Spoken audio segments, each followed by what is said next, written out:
Tendremos que encontrar el producto de las tres fracciones. Multiplicamos tres fracciones al igual que multiplicamos dos fracciones. Para multiplicar, multiplicamos los numeradores y multiplicamos los denominadores. Pero, por supuesto, debemos asegurarnos de que el producto esté simplificado simplificando todos los factores comunes entre el numerador y el denominador. En este video, veremos dos métodos comunes para simplificar antes de determinar realmente el producto. Entonces, para multiplicar las dos fracciones, nuevamente, multiplicamos los numeradores y multiplicamos los denominadores. Lo que significa que el numerador es 12 veces 2 veces 6.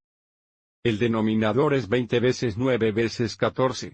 Será más fácil simplificar antes de determinar estos productos. Un método para hacerlo es observar la factorización prima de cada uno de estos factores. Esto nos permitirá ver los factores comunes entre el numerador y el denominador. Entonces usemos este método. La factorización prima de 12 es 2 veces 3, 2 es primo. La factorización prima de 6 es 2 veces 3. La factorización prima de 20 es 2 veces 5. La factorización prima de 9 es 3 veces 3, y la factorización prima de 14 es 2 veces 7. Y debido a que la barra de fracción representa la división, 2 divididos por 2 se simplifican a 1 aquí, así como aquí y aquí. 3 dividido por 3 se simplifica a 1 aquí también.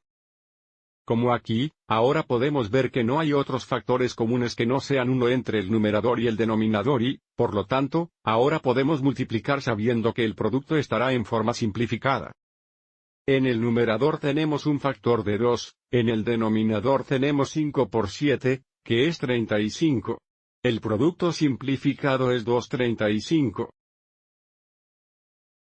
Muestremos también otro método para simplificar antes de multiplicar. Una vez más, el numerador es 12 veces 2 veces 6, y el denominador es 20 veces 9 veces 14.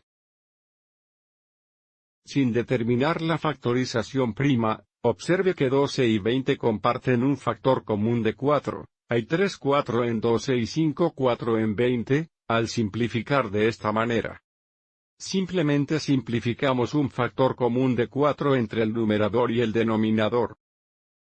A continuación, observe que 6 y 9 comparten un factor común de 3, hay 2 3 en 6 y 3 en 9, simplemente simplificamos un factor común de 3 entre el numerador y el denominador. Y observe que 2 y 14 comparten un factor común de 2, hay 1 2 en 2 y 7 2 en 14.